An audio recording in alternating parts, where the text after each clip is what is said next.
Thierry Vigneron. Et c'est M. Gilbert Gauthier, le président de la commission de contrôle de la Coupe de France, car bien sûr, c'est très sérieux, il ne s'agit pas de plaisanter, qui va d'abord nous dire quelques mots.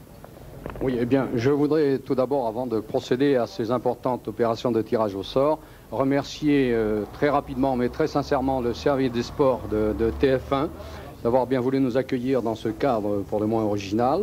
Je voudrais ensuite remercier Madame Marie-Josée Nat, qui est une habituée du Parc des Princes, donc on vous a choisi à bon escient, n'est-ce pas? Et merci d'avoir bien voulu accepter. Et puis notre ami Thierry Vigneron, dont c'est la deuxième participation à un tirage au sort de la Coupe de France. Thierry Vigneron, qui est le recordman du monde open du saut à la perche, avec 5,85 m. 5,85 m. Et il m'a promis tout à l'heure de franchir d'ici 1 an ou 2 les 6 mètres. N'est-ce pas?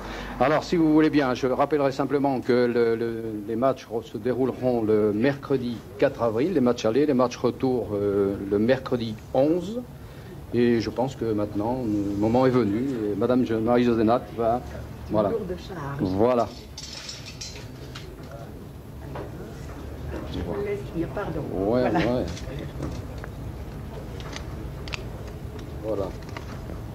Il s'agit du FC Nantes. Ah, pardon. FC Nantes qui a déjà remporté une fois la Coupe et a perdu 4 fois en finale.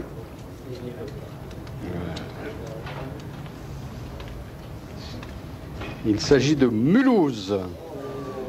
Nantes-Mulhouse, eh bien, pour Mulhouse, je suppose qu'on doit se dire jamais 203, car Mulhouse a déjà éliminé le Paris Saint-Germain et Bordeaux. Didier Roustan, les réactions? On attend un petit peu. Oui, et puis en plus, c'est pratique parce que M. Guerig, le président de Mulhouse, et le vice-président du FC Nantes, M. Ichoa, sont côte à côte. M. Ichoa, alors, premier match à Nantes. C'est ce que nous voulions éviter. Il est certain, mais nous essaierons, comme Thierry Vigneron, de bien sauter ce tour-là. De manière, vous êtes habitué, oui, vous avez joué contre Lyon également le premier tour. Monsieur Guerig, oui, effectivement, jamais 203, mais enfin, on avait peut-être envie de souffler, non? Non, pas du tout. On savait que ce serait Nantes, alors on n'est pas surpris du tout. Et après le vainqueur de la Coupe et le leader du championnat, eh bien, on battra le champion de France en titre. Je pense que c'est tout à fait normal. C'est vrai, c'est tout à fait normal, et puis tout est arrangé dans la Coupe de France, on sait, mais il fallait peut-être pas le dire. On continue. C'était déjà prévu, alors ça veut dire ça, président? Vous voyez, c'est pas très sérieux, la commission de la Coupe de France. On continue. Voilà.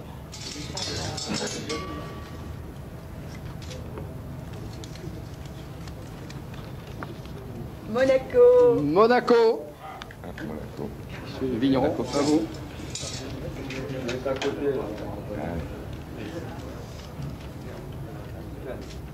Cannes. Ah, Monaco-Cannes. Voilà qui ne pouvait mieux tomber. C'était prévu aussi, pareil. Voilà, c'était possible. Voilà. On ne pouvait pas rêver mieux, c'est vrai. Alors on peut faire une petite halte et interviewer Jean Petit. Un derby, bon, il n'y a jamais beaucoup de monde à Monaco, il n'y en a pas beaucoup à Cannes. À 2, on va peut-être s'arranger. Je crois qu'on va remplir le terrain. Mais enfin, ce qui est important pour nous, c'est dans la mesure où nous le recevons, parce que 3 jours après, nous avons un très grand match, c'est-à-dire Bordeaux. Et je crois que c'est 2 petits déplacements, et je crois que quand même pour nous, le championnat, c'est très important aussi. C'est bien pour récupérer. Je vais voir maintenant Richard Comte, qui est le manager de l'AS Cannes, qui se trouve de l'autre côté. Richard, bon, déjà, c'est pratique pour une histoire de terrain que Cannes joue le match retour à l'extérieur. Vous allez me raconter pourquoi?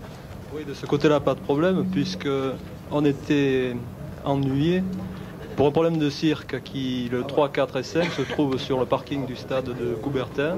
Et donc, il y avait un problème d'inversion qui était à envisager, ou plutôt, au niveau de la date, avancer la date éventuellement au mardi. Problème de concurrence aussi au niveau avec Monaco, mais ce problème n'y est plus, hein, puisqu'on jouera en même temps. Et si vous voulez, en ce qui concerne le tirage, on ne pouvait pas plus mal tomber. Voilà, plus mal tombé, bien, nous verrons ça. Cannes est également habitué aux grosses têtes puisqu'il y a eu Bastia et Sochaux, et puis c'est vrai, on avait prévu le cirque. Il faut vous dire que c'est la première fois depuis 27 ans que l'AS Cannes atteint les quarts de finale. On ne peut pas tout prévoir. La suite.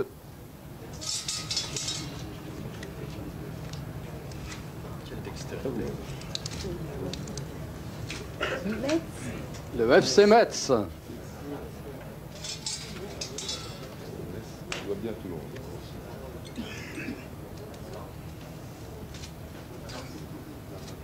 Laval. Metz-Laval, de première division. Metz-Laval. Monsieur Mertès. Un match difficile en perspective, car quand même Laval en coupe, ils l'ont prouvé en Coupe d'Europe, c'est pas du gâteau. c'est vrai, mais tous les matchs de quart de finale sont difficiles et je suis malheureux pour M. Bisson parce que nous allons être obligés de l'éliminer. Oui, ça me fait vraiment beaucoup de peine. Également pour M. Bisson, quelqu'un de charmant, mais enfin, vous êtes d'accord? Il y a que vous qui le dites, je m'en parle rien. Ah, moi j'ai rien dit, moi, c'est M. Mertens. Mais en ce qui nous concerne, on n'a pour principe de ne jamais se fixer d'objectif, mais de prendre toutes les éventualités. Eh bien, parmi toutes les éventualités, j'estime que Metz c'est une éventualité sympathique également. Bon, bah tout le monde est content, c'est bien. Bon, mais je peux vous dire que le prochain match sera Lens-Toulon, bien entendu, ou Toulon-Lens. Donc c'est important pour savoir qui va recevoir le premier et s'il n'y a pas d'erreur dans les papiers aussi. Ah, ça c'est encore une hypothèse. Jamais, hein. Enfin, j'en doute tout de même. Alors à vous, si vous voulez. On continue, mais c'est la fin. Hein. Voilà.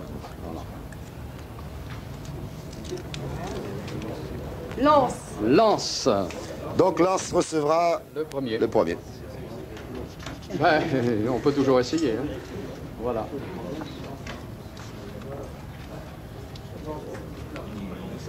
Oui, mais monsieur Rénal, il n'y a pas d'erreur. C'est bien Toulon. Bon.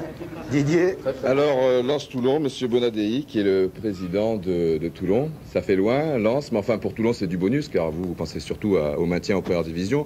Et puis, vous n'avez pas vraiment fait beaucoup d'efforts au niveau de la Coupe de France. On l'a vu contre Toulouse, vous avez laissé des joueurs au repos, et puis finalement, ça se présente plutôt bien.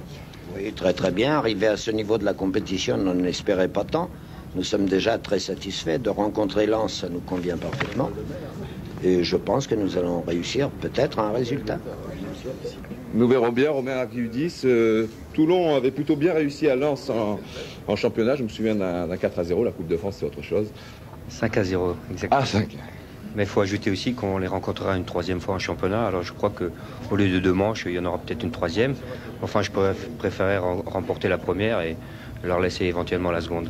Ben voilà, vous avez qu'à vous mettre d'accord. Hein. Monsieur Bonadei n'est pas loin. Voilà, Jean. Bon, alors je récapitule, si vous voulez bien vous pousser un petit peu, voilà. Nantes-Mulhouse, Monaco-Cannes, le derby de la Côte d'Azur, Metz-Laval, Lens-Toulon, 4 rencontres passionnantes. Et je prends un peu mon temps, le temps de laisser à Didier Roustan le temps de s'installer, car il est infatigable. Maintenant, il va nous commenter en Coupe d'Europe, Manchester-Barcelone. En Coupe des Coupes, quart de finale. Et ensuite, vous verrez les autres buts avec Frédéric Jaillant et Philippe Huy. Voilà, Manchester United Barcelone, c'était le sommet de ces quarts de finale retour Coupe d'Europe à l'aller.